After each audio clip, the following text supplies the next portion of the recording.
하나님 말씀 봅시다. 창세기 14장입니다. 오늘은 창세기 14장 17절로 24절까지입니다.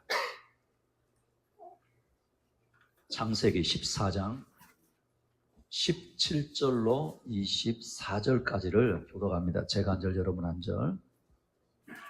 아브라함이 그돌라오멜과 그와 함께한 왕들을 쳐부수고 돌아올 때 소돔 왕이 사회 골짜기 곧 왕의 골짜기로 나와 그를 영접하였고, 살렘 왕 멜기세덱이 떡과 포도주를 가지고 나왔으니 그는 지극히 높으신 하나님의 제사장이었더라. 그가 아브라함에게 축복하여 이르되 천지의 주제이시요 지극히 높으신 하나님이여 아브라함에게 복을 주옵소서.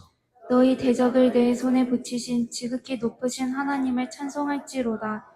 아브라함이 그 10분의 1을 멜기세덱에게 주었더라. 소돔 왕이 아브라함에게 이르되 사람은 내게 보내고 물품은 내가 가지라.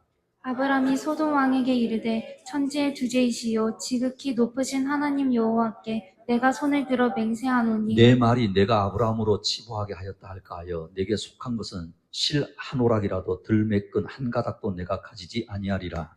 오직 젊은이들이 먹은 것과 나와 동행한 아넬과 에스골과 마므레의 분깃을 제할지니 그들이 그 분깃을 가질 것이니라. 아멘.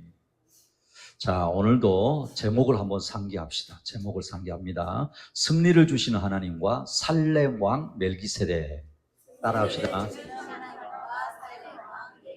네, 이름이 좀 어려워요. 그죠? 무슨 왕이라고요? 네, 살렘 왕. 이름은 멜기세덱이에요.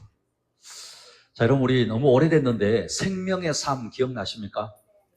네, 생명의 삶 거의 뭐 대부분 하셨을 건데 생명의 삶을 하다 보면 성경에 대해서 배우는 부분이 있어요. 성경. 그죠? 아마 기억나실지 모르겠어요. 중요한 것은요. 성경이 무슨 책인가? 성경은 죄인이 구원 얻는 길을 가르치고 있는 하나님이 주신 계시의 책이다 그랬어요. 자, 성경이 무슨 책이라고요? 죄인이 구원을 얻는 길을 가르쳐주는 계시의 책이다라는 거예요. 그러니까 백과사전은 아니에요. 무슨 말인지 아시겠죠? 성경책이 백과사전은 아닙니다. 무슨 말이냐면 무엇이든지 다 나와 있지 않다라는 겁니다. 근데 요즘 이제 우리 젊은 사람들 가운데 갑자기 그래요. 목사님, 성경에 왜 주식 이야기가 안 나와요?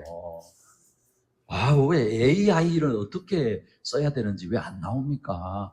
공룡 이야기는 또 왜 안 나옵니까? UFO가 있습니까? 없습니까? 성경에 왜 그런 이야기 안 합니까? 이제 화성 간다고 하니까 다른 행성에 사람이 사는지 안 사는지 왜 그런 이야기를 성경이 안 하느냐라고 질문을 합니다. 사실은 그런 이야기를 하는 게 옳지 않아요. 왜요? 백과사전이 아니기 때문에 그런 거죠. 그럼에도 불구하고 성경은요, 우리가 세상을 살아가는데 없어서는 안 될 매우 유익한 책입니다. 그래서 우리가 보통 이제 이렇게요, 중요한 것이 있는데 비록 백과사전에 다루는 모든 주제를 다루고 있지는 않지만은요, 따라합니다. 삶의 원리, 삶의 원리를 담고 있어요. 그러니까 백과사전처럼 모든 주제를 망라한 이야기는 하고 있지 않더라도 성경을 잘 보면 모든 삶의 원리를 다루고 있다라는 것을 우리가 볼 수 있습니다. 자, 우리 시편 19편 9절 10절 제가 한 절 여러분 한 절. 주님의 말씀은 티 없이 맑아서 영원토록 견고히 서 있으며 주님의 법규는 참되어서 한결같이 바르다. 주님의 교훈은 금보다 순금보다 더 탐스럽고 꿀보다 송이꿀보다 더 달콤하다. 자, 보십시오. 우리가 세 번역으로 읽었지만은요, 주님의 말씀이 순금보다 더 탐스럽다는 거예요. 여러분, 금 좋아하세요? 그러면은 하나님의 말씀이 금보다 더 탐스럽고 꿀보다 더 달다고 그랬으니까 가까이 읽고 묵상하고 순종할 수 있기를 축복합니다. 또 볼까요? 119편 9절 여러분 읽습니다. 시작. 젊은이가 어떻게 해야 그 인생을 깨끗하게 살 수 있겠습니까? 주님의 말씀을 지키는 길, 그 길뿐입니다. 자, 보세요. 오늘도 우리 찬양은 기도했어요. 자녀들을 위해서 기도했잖아요. 젊은 사람들이 인생을 어떻게 살아야 될까? 그 원리를 말씀하고 있다라는 거예요. 젊은이들이 그 인생을 깨끗하게 어떻게 하면 살 수 있을까? 주의 말씀을 지키는 길, 그 길뿐입니다. 그랬잖아요. 그래서 성경을 읽고 묵상하고 순종하면 하면 할수록 우리의 삶을 유익하게 할 줄로 믿습니다. 그러면서요, 세상을 살아가면서 우리가 관심을 가지고 궁금해하는 것들이 많은데, 그렇죠? 오늘은요, 왜 이 땅에는 분쟁과 전쟁이 끊이지 않는가라는 거예요. 여러분 그런 생각해 보시죠? 왜 이 땅에는 분쟁, 전쟁이 끊이지 않을까? 그래서 인간의 역사를 보면은요, 전쟁의 역사라고 해도 과언이 아니에요. 인간이 살아왔는데 뭐하고 살았다는 거예요?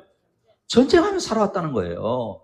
지금 현재 이 시간에도 전쟁의 소용돌이 속에 두려움과 불안 속에 살아가는 사람들이 얼마나 많은지 몰라요.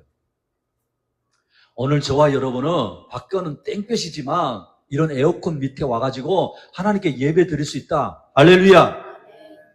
지금 전쟁이 있는 곳에서는 여러분 주일인데 어떻게 예배 드리지? 걱정하고 불안해하는 사람도 훨씬 많습니다. 20세기부터 지금 현재까지 이 땅에 일어난 기억할 만한 전쟁이 여러분 얼마나 많은지 아세요? 1914년에서 1918년까지요. 유럽을 시작해서 전 세계로 확산된 인류 최초의 세계대전이 일어났어요. 뭐겠어요? 1차 세계대전이에요. 약 900만 명 이상이 죽었어요. 그러니까 울산시 9개가 뭐 한 거예요? 사라진 거예요. 그 이후에 여러분 러시아의 내전이 있고요. 스페인의 내전이 있고 중일전쟁이 일어났고 1939년에서 1945년에 인류 역사상 가장 규모가 큰 전쟁이 또 일어났어요. 뭐겠어요? 그 세계 2차 세계대전이었어요. 약 6천만 명 이상이 죽었어요. 우리나라 한 나라가 없어진 거예요. 원자폭탄으로 전쟁이 끝났어요.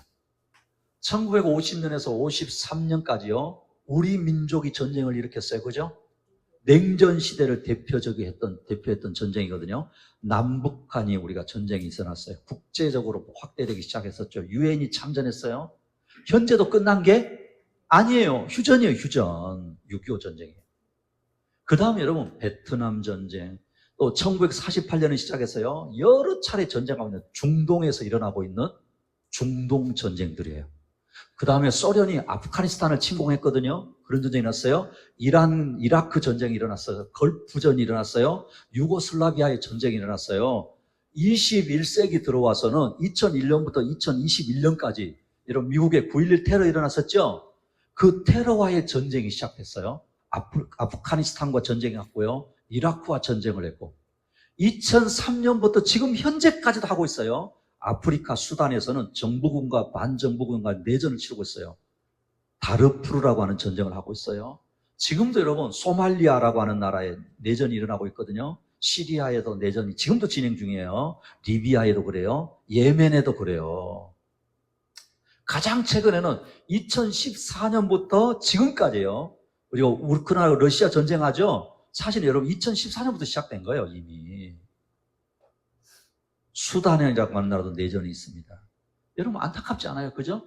그러니까 가까이 그냥 20세기부터 21세기만 봐도 인간이 한 일이 뭐라고요? 전쟁이에요. 전쟁. 왜 이렇게 인간들끼리 죽이고 죽는 무력 충돌 전쟁이 끝나지 않고 있을까요? 이유가 뭘까요? 어떻게 생각하세요? 여러분 이럴 때 우리는 성경에서 답을 찾아야 합니다.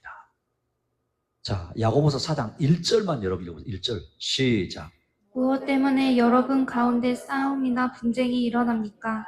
여러분들의 주제 안에서 싸우고 있는 육신의 욕심에서 생기는 것이 아닙니까? 자, 보십시오. 그러니까 인간의 역사가 전쟁과 분쟁의 역사다라고 그러는데 왜 일어나고 있을까라고 하는 것을 우리가 성경에서 답을 찾아야 되는 겁니다. 한마디로 이야기하면 따라합니다. 인간의 죄성. 인간의 뭐라고요? 죄성이에요. 죄성. 그러니까 여러분 우리 이 인간의 죄성이 얼마나 비참한지 몰라요. 개인 간의 다툼만 아니라요. 국가와 국가, 민족과 민족 간의 전쟁도 궁극적으로는 인간 내면에 있는 정욕과 욕심에서 비롯되고 있다는 거예요. 어떤 때는요. 권력가가 그죠? 그럴싸한 이야기를 하면서 자신의 권력욕을 채우기 위해서 전쟁을 이용합니다. 어떤 이는요. 명예욕을 채우기 위해서 전쟁합니다. 심지어는요. 민족적 우월감이 서로 충돌해가지고 전쟁이 일어나는 거예요. 자, 그런데 이런 것은 표면적인 이유예요. 더 깊이 보면은 따라합니다. 영적으로 사탄의 개입. 영적으로는 사탄의 개입이에요. 그러니까 인간의 죄성으로 말미암는 것, 그것을 이용하고 있는 누구예요? 사탄이에요, 사탄. 에덴 동산에서 아담과 하와를 부추기고 타락시킨 사탄이 끊임없이 우리 인류를 유혹하고 하나님을 대적하는 영적 전쟁을 일으키고 있다라는 거예요. 자, 에베소서 2장 2절 여러분 읽어볼래요? 시작. 그는 허물과 에베소서 2장 2절. 시작.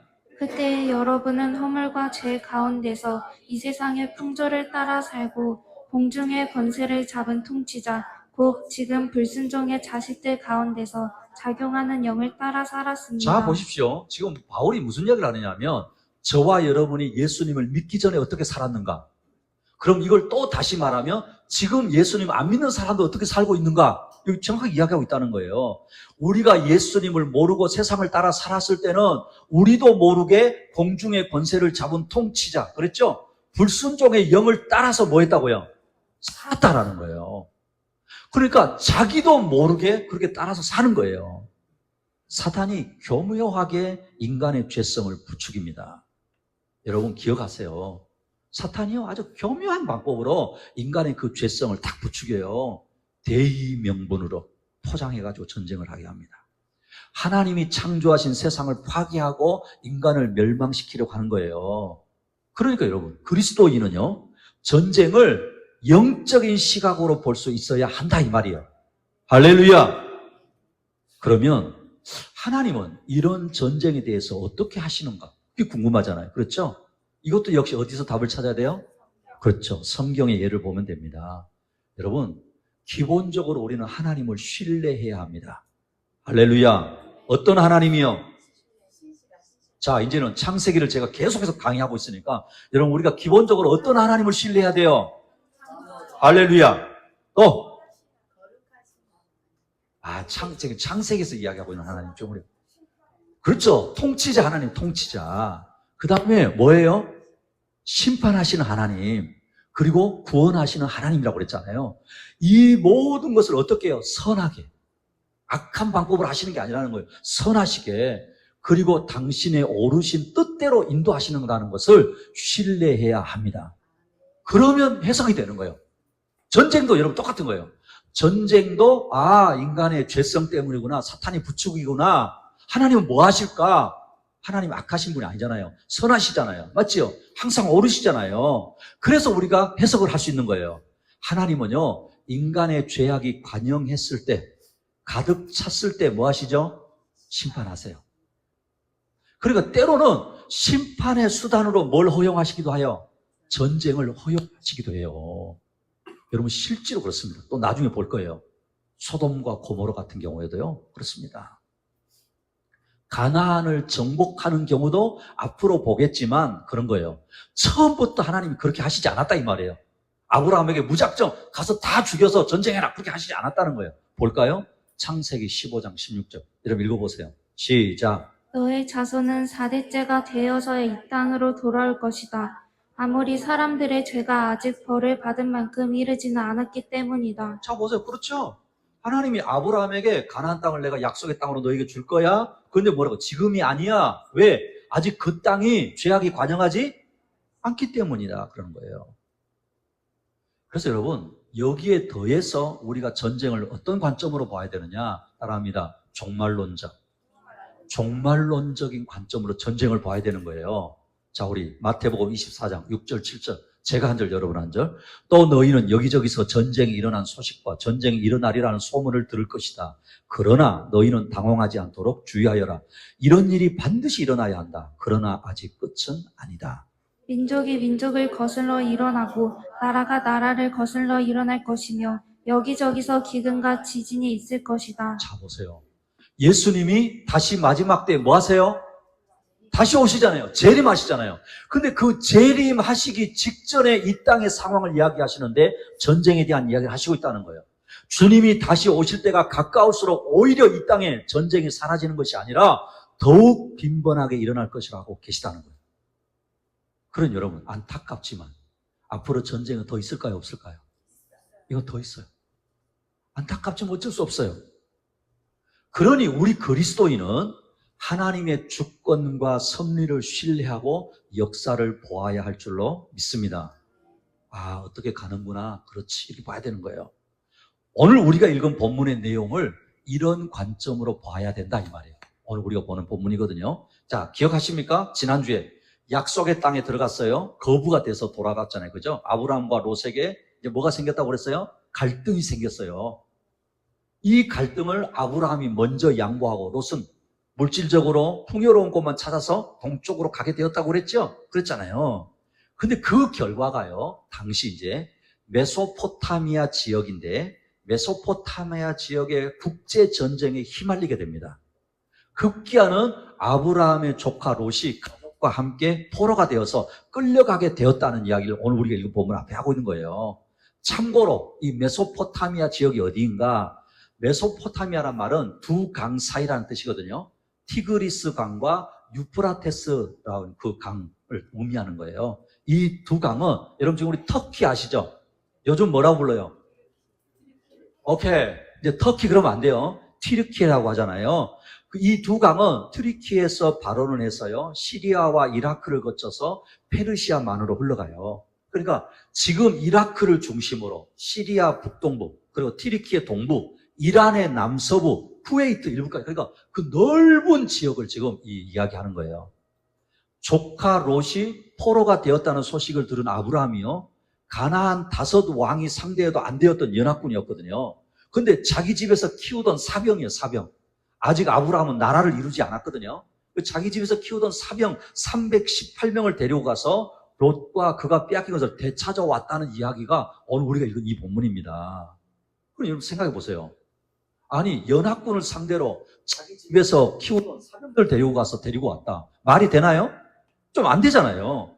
이 전쟁은 아브라함의 승리가 아니라 여호와 하나님께서 승리하게 하셨다라는 것을 말씀하는 거예요. 그리고 승리하고 돌아오는 아브라함을 환영하러 왔던 멜기세덱이라고 하는 살렘 왕이 나오고요. 이 아브라함이 멜기세덱 왕에게 11조를 바치는 사건이 나오거든요. 이것을 통해서도 주시는 교훈이 구속사에 있어서 아주 중요한 예표가 되는 거예요. 그래서 오늘은 승리를 주신 하나님과 살렘 왕 멜기세덱, 첫 번째 따라합니다. 가나안 땅에 임한 전쟁입니다. 어디에 임한 전쟁이요? 가나안 땅이에요. 롯이 이제 아브라함을 떠난 후에 이야기가 전개되고 있는데, 가나안은요 늘 인근 강대국들의 관심의 대상 지역이에요. 그래서 격전이 될 수 있는 좀 위태로운 땅이었어요. 그러니까 당시 그 메소포타미아 동방에 그 강력한 왕들이 있었는데, 엘람 왕과 그돌라 오멜이라고 하는 그 왕을 중심으로 한 연합군이 있었고요. 가나안 남부에 5 왕들이 있었는데 이들 사이에 전쟁이 일어난 겁니다. 자, 1절, 2절. 제가 한 절, 여러분 한 절. 당시에 시날 왕 아무라벨과 엘라살 왕 아리옥과 엘람 왕 그돌라오멜과 오임 왕 디다리, 베라와 고모라 왕 디르사와 아드마 왕 시납과 스보임 왕 세메벨과 벨라 곧 소알 왕과 싸우니라. 자, 그렇죠. 근데 이 전쟁에서요, 엘람 왕 그돌라오멜을 중심으로 한 이 동방의 왕들이 승리를 하게 됩니다. 그 소돔과 고모라를 약탈해 갔는데 이때 롯을 포로로 잡아가는 거예요. 자, 11절, 12절. 제가 한 절, 여러분 한 절. 내 왕이 소돔과 고모라의 모든 재물과 양식을 빼앗아 가고, 소돔에 거주하는 아브라함의 조카 롯도 사로잡고 그 재물까지 노력하여 갔더라. 자, 봅시다. 안타까운 게 롯이에요. 그죠? 안타까운 이 롯의 처지예요. 아브라함의 제안을 거절하고 자기 눈에 보기에 좋은 땅, 물질적으로 풍요로운 곳을 찾아서 동쪽으로 갔잖아요. 그죠? 그런데 롯도 이 분쟁의 소용돌이에 휩쓸렸다라는 거예요. 다시 말하면 그가 의지한 재물, 비옥한 땅, 그를 구원해주지 못했다는 거예요. 오히려 더 큰 위험을 안겨줄 뿐이었어요. 여러분 기억하세요? 우리 인간이 이렇게 연약해요. 사실 이런 일은 롯 자신이 자초한 일이기도 한 거죠. 왜요? 자신이 뭐 한 거예요? 선택했으니까. 왜냐하면 하나님보다 세상적인 풍요로움, 안락함을 쫓아서 갔잖아요. 그러니 여러분, 롯 입장에서 세상 탓하고 그럼 될까요? 안 되는 거예요. 사랑하는 우리 하경규 식구 여러분, 세상 탓 안 하시기를 축복합니다. 지금 내가 무엇을 선택하고 가고 있는지 늘 점검해야 되는 거예요. 또한요, 하나님이 아브라함에게 주신 약속의 땅인데 굶주림과 기근과 전쟁의 땅이었어요. 앞에서 말했던 것처럼 가나안은 늘 이런 강대국들의 관심의 대상이었고 역전지였다고 그랬잖아요. 그렇죠? 여러분 좀 이상하지 않아요? 하나님의 약속의 땅이라고 했잖아요. 맞죠? 아니 하나님이 약속으로 주신 땅인데 왜 이러냐 말이에요. 오히려 세상보다 부족한 것이 더 많은 것처럼 보이지 않아요? 아니 하나님이 주신 땅인데, 하나님이 허락하신 땅인데 왜 세상보다 더 부족한 것처럼 보이지? 그럴 수 있지 않습니까? 여러분 우리도 그럴 때 있지 않아요? 없으시군요. 여러분은. 가만히 생각해 보세요. 아니 내가 하나님 믿는데, 내가 예수님을 믿는데 왜 하나님이 나를 문제 가운데 두시는 거야? 왜 하나님이 즉시 해결해 주지 않으시고 하나님 왜 자꾸 방관하고 계시는 것처럼, 여러분 그럴 때가 있지 않습니까? 그런데 여러분 기억하십시오. 약속의 땅이라고 하는 의미가 모든 것이 갖춰져서 약속의 땅이 아니에요. 오히려요, 부족하고 결핍되고 그 분쟁 속에서 하나님이 어떤 분이신지를 깨달아 가는 곳이에요. 골치 아프죠? 여러분 약속의 땅이라고 하는 의미가 모든 거 다 갖춰져 있기 때문이 아니라는 거예요. 오히려 그 문제 속에, 그 연약함 속에서 누구를 알아가는 거예요? 그저 하나님이 어떤 분인가 알아가는 거예요. 그래서 여러분, 하나님이 무엇을 약속한 것보다도 약속하신 창조주를 더 의지하는 믿음, 그 믿음은 내 한계 끝에서만 발견된다는 거예요. 할렐루야! 그러니까요, 만약에, 죄송해요, 아직 자기 인생의 어떤 한계 끝에 안 다다라봤으면 자기 믿음 확신하면 안 돼요. 어우, 나는 이 정도 믿음 됐는데 아직 멀었어요. 하나님이 왜 우리를 광야로 내모시고 왜 하나님이 홍해 앞에 세우시느냐 말이에요. 그렇지 않아요? 내가 정말 사람과 환경을 의지하는지 하나님만 의지하는지 한계에 가서야 알 수 있기 때문에 그런 거예요.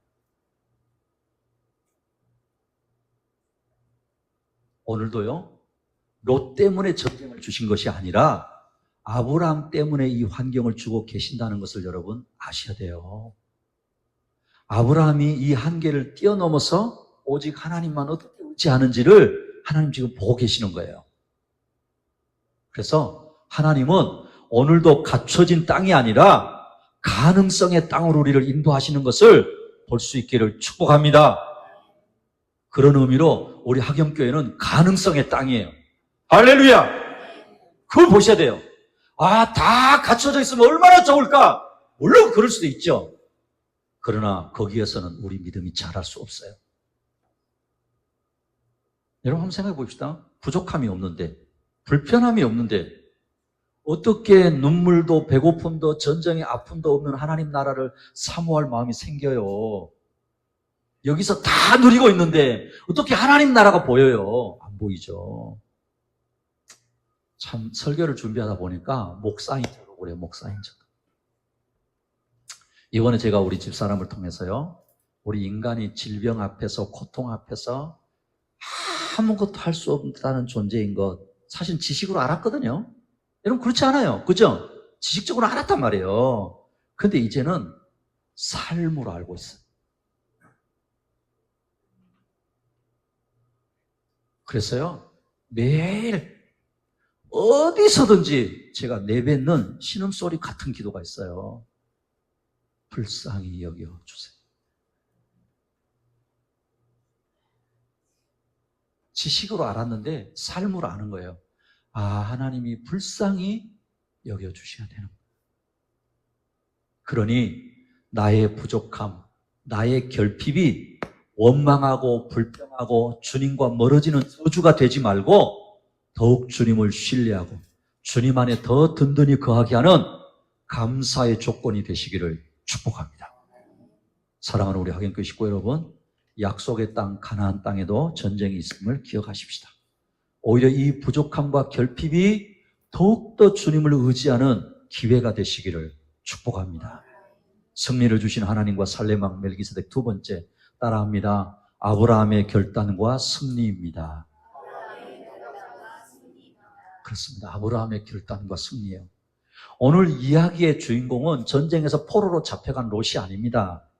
바로 아브라함이고 이 아브라함이 의지한 하나님이십니다. 할렐루야. 롯이 포로로 잡혀갔다는 소식을 듣고 아브라함이 한 일을 볼까요? 자, 13절, 16절, 제가 늘 여러분 한 절. 도망한 자가 와서 히브리 사람 아브라함에게 알리니 그때 아브라함이 아모리 족속 마므레의 상수리 숲을 근처에 거주하였더라. 마므레는 에스골의 형제요 또 아넬의 형제라. 이들은 아브라함과 동맹한 사람이더라.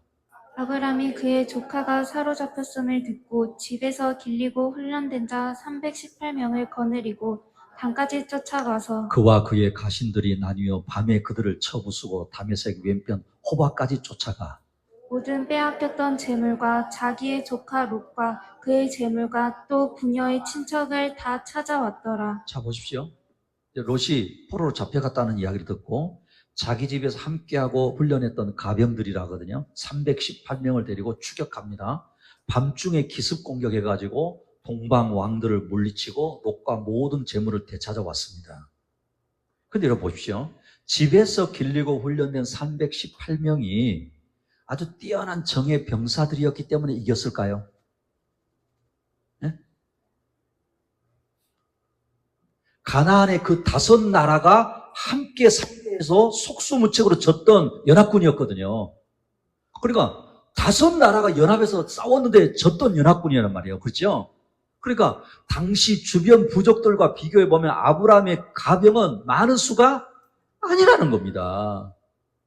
인간적인 계산으로 이긴 것이 아니라 하나님의 도우심을 믿고 나간 탐대한 믿음의 결과인 것입니다. 할렐루야. 그런 여러분, 저와 여러분에게 이런 믿음의 결단이 있기를 축복합니다. 또한 아브라함을요, 복의 근원되게 하시겠다고 약속하신 하나님의 역사하심입니다. 우리도 그렇잖아요. 매일 영적 전쟁 속에 살아가지요? 그죠? 매일 영적 전쟁에 살아가잖아요. 세상의 불의함과 싸워야 되고, 그죠? 죄의 유혹과 싸워야 되고, 사탄의 공격도 있잖아요. 재밌어요, 하여튼. 여러분, 세상을 보면 때로는 재밌는 게 많아요. 그럼 우리가 생각할 수 없는 것들과 싸웁니다. 근데 우리의 힘이 약해 보일지라도 하나님이 나와 함께 하심을 믿고 담대하게 믿음으로 맞서야 한다라는 것입니다. 그럴 때 하나님의 역사가 나타나는 것입니다. 그리고 또 보십시오. 여기서 우리가 아브라함의 영적인 성장의 모습을 보는 거예요. 그러니까 계속해서 우리가 이제 아브라함을 몇 주간 볼 거거든요. 아브라함이 믿음이 영적으로 성장해 간다 이 말입니다. 애굽에서 어땠습니까? 세상 권력을 두려워했잖아요. 자기 아내를 누이라고 속였죠? 그런 아브라함이었잖아요. 근데 지금 상황을 보세요. 지금은요, 유목민에 불과해요. 근데 하나님의 보호를 믿고 위험을 무릅쓰고 지금 연합군과 싸워서 나가서 조카 롯을 구하러 나서는 겁니다. 그러니까 여러분, 믿음은요, 아무것도 할 수 없다고 수동적으로 앉아만 있는 게 믿음이 아니다 이 말입니다. 하나님의 약속을 믿고 하나님이 나와 함께 하실 것을 믿고 주님의 뜻을 위해서 적극적으로 나가는 것이 믿음입니다. 할렐루야. 자, 우리 로마서 8장 31절 읽어봅시다. 시작. 그 기일에 대하여 우리가 무슨 말 하리요? 만일 하나님이 우리를 위하시면 누가 우리를 대적하리요? 이 말씀이 저와 여러분의 것이 되시기를 축복합니다. 사도 바울이 고백하잖아요. 우리가 무슨 말 하겠습니까? 만일 하나님이 우리를 위하시며 누가 우리를 대적하겠습니까? 이런 믿음의 결단을 하고 담대하게 나아갈 때 하나님은요, 지혜도 주시고 환경도 열어주시고 문제도 해결해 주시는 하나님이십니다. 왜냐하면 15절에 보시면요. 밤에 적을 기습했다고 그랬잖아요. 이것은 아브라함이 선택한 전략이거든요. 그러니까 적들이 방심하고 지쳐있을 때를 노려서 공격해서 압도적인 승리를 한 거잖아요. 그렇죠? 근데 이것도 아브라함의 인간적인 지혜이지만은요, 동시에 하나님께서 아브라함에게 주신 영적인 통찰력이다 이 말이에요. 여러분, 우리가 믿는 하나님 어떤 하나님이시라고요?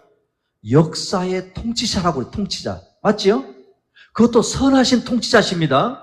그러니까 믿음으로 결단하고 순종할 때 하나님께서 우리의 노력에 지혜를 더해 주시고 적절한 때를 주시는 분도 하나님이십니다. 할렐루야. 아무리 전략이 뛰어나고 용맹해도 모든 상황을 통제하시는 하나님이 허락하시지 않으시면 안 되는 거예요. 진짜 그래요. 저는요, 제가 그랬잖아요. 내가 이렇게 연약하구나. 그거 보잖아요. 그러면 또 순간순간 뭘 보는 줄 아세요? 야, 하나님이 하시는구나. 모든 게 다 갖춰져 있다 할지라도 하나님께서 그 시간을 열어주시지 않으면 안 되는 거예요. 그러니 내 생각, 내 방법대로 안 된다고 낙심하지 않으시기를 축복합니다. 조급하지 마십시오. 하나님을 신뢰하십시오. 선하신 하나님이, 승리를 주신 하나님이 우리 각자의 삶에 가장 적절한 타이밍에 개입해 주시고 해결해 주실 것을, 승리를 주실 것을 믿을 수 있기를 축복합니다. 하나님의 때 그렇게 하실 거야. 사랑하는 우리 학연교회 식구 여러분, 위기 앞에 영적 전쟁 속에서 하나님의 약속을 믿고 함께 하심을 믿고 결단하여 승리할 수 있기를 축복합니다. 승리를 주신 하나님과 살렘 왕 멜기세덱, 마지막 세 번째 따라합니다. 살렘 왕 멜기세덱의 의미입니다. 잘 보십시오. 아브라함은요, 하나님이 함께 하심을 믿고 기습 공격하여서 전쟁에서 승리하고 족과 롯과 함께 빼앗겼던 모든 재물과 여자들과 백성까지 다 찾아오게 됩니다. 그런데 아브라함이 승리를 하고 돌아오는 길에 소돔 왕과 살렘 왕, 누구요? 멜기세덱이 환영을 하러 나왔다는 거예요. 우리가 주목할 것은 소돔 왕이 아닙니다. 누구예요? 살렘 왕 멜기세덱이요. 자, 성경을 읽다 보면 때로는 해석하기 어려운 부분이 있기도 하고 설명이 안 되는 경우도 있다고 그랬죠? 맞죠? 오늘 여기 등장하는 멜기세덱은요, 오늘 여기 14장에 나오고 갑자기 등장한 거예요, 사실은. 그죠? 갑자기 등장하고 시편 110편 4절에 멜기세덱 한번 나오거든요. 그리고 구약에서는 없어요. 그리고 신약 성경에서는 히브리서에서 등장을 해요. 그러니까 성경 전체 인물 중에서 가장 신비로운 인물 중에 한 명이 바로 누구요? 멜기세덱이요. 그런데 구속사에 있어서는 아주 중요한 역할을 한다는 거예요. 자, 여러분 이제 계속 우리가 세속의 역사, 구속사 이야기하고 있는 거죠. 자, 오늘 18절, 20절 제가 늘 여러분 한절. 살렘 왕 멜기세덱이 떡과 포도주를 가지고 나왔으니 그는 지극히 높으신 하나님의 제사장이었더라. 그가 아브람에게 축복하여 이르되 천지의 주제이시요 지극히 높으신 하나님이여 아브람에게 복을 주옵소서. 너희 대적을 내 손에 붙이신 지극히 높으신 하나님을 찬송할지로다 하며 아브람이 그 얻은 것에서 10분의 1을 멜기세덱에게 주었더라. 그랬죠? 자, 여러분, 이 멜기세덱은요, 살렘의 왕이었던 살렘 왕이에요. 지극히 높으신 하나님의 제사장이었다. 이렇게 소개되고 있죠. 그렇죠? 여러분, 살렘 이거 많이 들어봤죠? 그죠? 샬롬, 여기서 온 거예요. 평화를 의미하는, 평화를 의미하는. 그리고 나중에 예루살렘이 되는 거예요. 예루살렘 성이 되거든요. 멜기세덱은 고대 가나안 지역의 한 도시 국가의 왕이었어요. 동시에 유일하신 하나님을 섬기는 제사장이었다는 것을 알 수 있습니다. 여러분 이상하죠? 아브라함은 하나님 믿는 거 아니었어? 그럴 수도 있잖아요. 그러나 이 멜기세덱은 하나님 믿었던 사람이었다는 거예요. 그리고요, 당시 고대 근동은 다신교 사회인데 유일신 하나님을 섬기는 왕이자 제사장이 존재했다는 것도 아주 매우 특별한 일이에요. 유일하신 누구만 섬기고 있어요? 하나님만 섬기고 있던 그런 왕입니다. 그리고 이 당시는요, 왕과 제사장 직분이 분리되지 않고 겸하는 경우가 있었거든요. 그러니까 멜기세덱은 이 당시 사회와 어떤 종교적인 특징을 반영하는 인물로 볼 수 있다 이 말이에요. 또 한 가지, 제사장이라고 하는 말은 세월이 많이 흘러서 야곱의 아들들 가운데 레위 지파에서 나오는데 이방인이면서 하나님의 제사장의 역할을 했다는 것도 뭐예요, 지금? 특이한 거예요. 이 멜기세덱 왕이 특이한 겁니다. 그리고 이 멜기세덱이라고 하는 이름은 히브리어로, 구약의 언어로 나의 왕은 의시다 이런 뜻이에요. 또는 의의 왕이라 이런 뜻이거든요. 그리고 보세요. 그가 다스리는 살렘은 평강을 의미한다고 그랬잖아요. 그는 의의 왕이요 평강의 왕이었다 이렇게 표현할 수 있다는 거예요. 그리고 또 특징이 있어요. 아브라함을 환영하러 오면서 떡과 포도주를 가지고 나와서 축복했다는 거예요.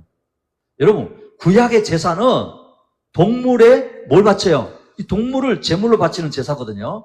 근데 이런 것들과는 아주 독특한 형태의 제사장 사역을 보여주고 있다는 거예요. 자, 그러면 이 멜기세덱에 대해서 신약 성경 히브리서만 나온다고 그랬잖아요. 뭐라고 말하고 있을까? 자, 히브리서 7장 1절에서 3절 제가 먼저 여러분 한 절. 이 멜기세덱은 살렘 왕이요 지극히 높으신 하나님의 제사장이라 여러 왕을 쳐서 죽이고 돌아온 아브라함을 만나 복을 빈 자라. 아브라함이 모든 것의 10분의 1을 그에게 나누어 주니라. 그 이름을 해석하면 먼저는 의의 왕이요 그 다음은 살렘 왕이니 곧 평강의 왕이요. 아버지도 없고 어머니도 없고 족보도 없고 시작한 날도 없고 생명의 끝도 없어 하나님의 아들과 닮아서 항상 제사장으로 있느니라. 자, 여러분 이상하죠? 히브리서에서는 살렘 왕 멜기세덱에 대한 이야기가 좀 더 구체적인데 좀 이상해요. 왜 그러냐 하면 히브리서 7장의 전체 내용이 뭐냐 하면 예수님에 대한 이야기예요. 하나님의 아들 예수님 그리고 영원한 대제사장이신 예수님을 소개하고 있거든요. 그런데 멜기세덱 이야기를 지금 하고 있잖아요. 하나님의 아들 예수님과 유사한 멜기세덱의 그 중요한 특징들을 소개하고 있잖아요. 그죠? 그러면서 예수님이 어떤 분인지를 설명하고 있는 거예요. 이걸 이제 우리가 뭐라고 말하느냐? 따라합니다. 모형론. 이제 이게 신학적으로는 모형론이라는 모형. 여러분 우리가 본체가 있잖아요. 본체를 설명해 주려고 뭘 만들어요? 모형 만들잖아요. 그죠? 그거 마찬가지예요. 그 예수님의 모형을 지금 보여주고 있다는 거예요. 누가요? 이 멜기세덱이.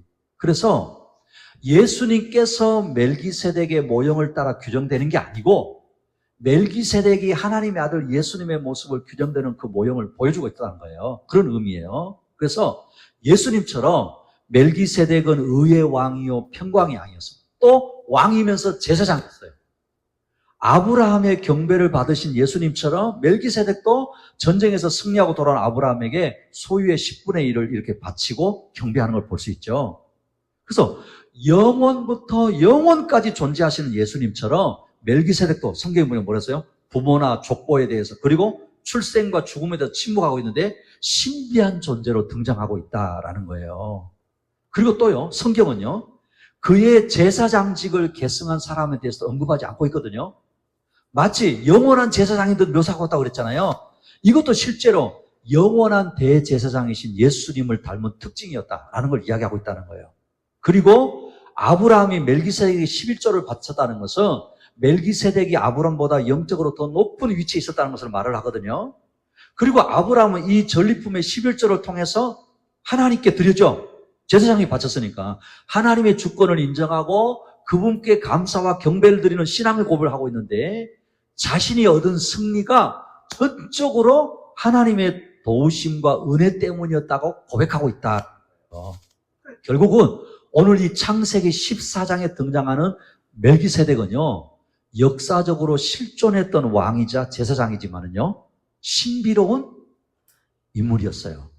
그러면서 신학적으로는 의와 평강의 왕으로서 예수 그리스도의 그 영원한 우월한 제사장 직분을 예표해 주는 분이고, 부속사적으로는 대제사장으로 새 언약의 본체로 오시는 예수님을 예고해 주는 인물이 바로 이 멜기세덱이었다라는 것이죠. 사랑하는 성도 여러분, 예수님이 누구세요? 장차 이제 이미 오셨지만은 평강의 왕, 의의 왕, 영원한 대제사장 되시는 예수 그리스도가 이 멜기세덱의 반차를 쫓아서 오시게 되는 겁니다.